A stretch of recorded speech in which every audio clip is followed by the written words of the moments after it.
One of my favorite arguments from conservatives right now is seeing them on Twitter or online or even giving interviews saying that there's been absolutely no evidence brought forward from this Mueller investigation and therefore it needs to end because it's a total witch hunt, as Donald Trump likes to say. Well, the truth is, and people need to really understand this and think about it, the reason we're not seeing all kinds of things flying out of this Mueller investigation is because that's not how investigations work.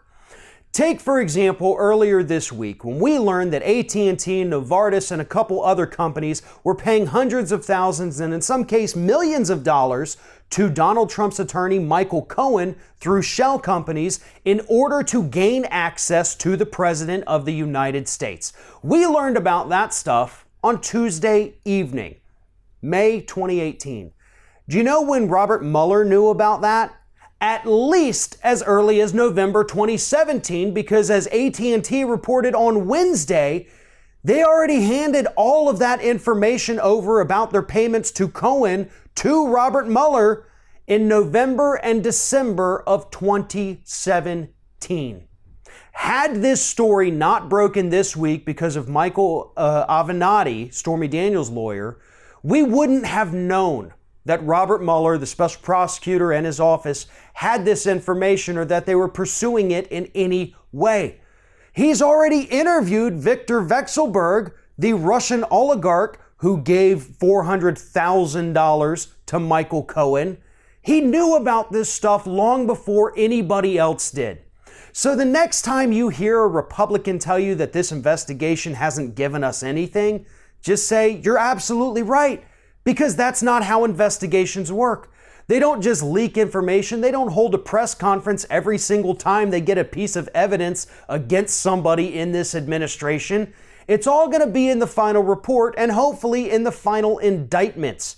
Robert Mueller and his team are 10 steps ahead of the President of the United States right now.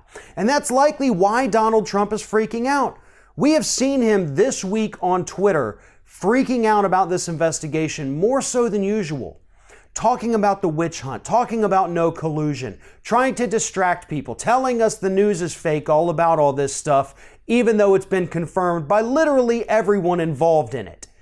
Trump has nowhere to go, he has nowhere to hide, and he's only got a few days left before he can, before the deadline hits for him to give Robert Mueller an answer as to whether or not he's going to testify in person or if Mueller's going to have to go and get a subpoena and force him to testify in front of the grand jury. There's no positive outcome for Donald Trump on this anymore. All of these threads that Mueller has found, the information that he has that we don't even know that he has, they all point back to Trump.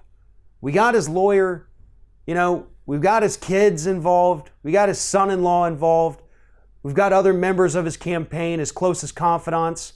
You can't tell me that all of those people surrounding Trump were involved, but the dude at the center didn't know anything about it.